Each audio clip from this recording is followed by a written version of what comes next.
If a pilot needed to escape the aircraft quickly, the canopy attached itself to the ejection seat and created a capsule that shielded the pilot from the high-speed airflow.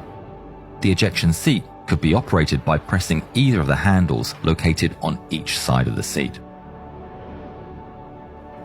Before firing up the engine, the pilot had to complete an extensive checklist to make sure that everything in the plane was set up correctly. This included checking cockpit switches, electrical systems, pneumatic systems, hydraulic systems, and fuel systems, as well as making sure the flight control surfaces were moving freely and correctly. Once the checklist was done, the pilot started the engine by moving the throttle from the stop to the idle position and pressing the starter button for 2 to 3 seconds.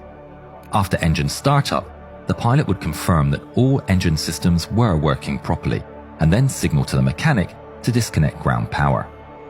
Next, the pilot would close and lock the canopy, test the stick for full movement, and check the pitch trim, air brakes, flaps, and his G-suit.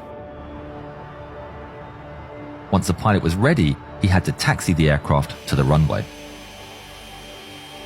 On the runway, he'd move the throttle fully forward and release the brakes, while holding the stick firmly in the center. When he reached speeds of around 124 miles an hour, he would pull back the stick 2/3 to raise the nose approximately 9 degrees. When the aircraft reached speeds of between 200 and 220 miles an hour, the plane would lift off. Under normal conditions, the aircraft would start climbing at an indicated airspeed of 430 miles an hour, accelerating gradually to its true airspeed of over 580 miles an hour.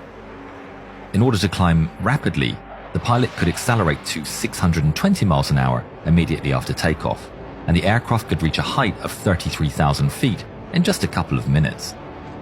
If the pilot needed to go supersonic, he'd engage the afterburner. As the plane accelerated through transonic speeds, around Mach 0.8 to Mach 1.2, the inlet cone would automatically adjust to manage the shock waves and keep the airflow into the engine optimal.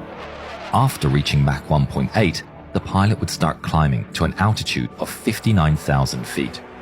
The Mig-21 F-13 service ceiling was 62,335 feet.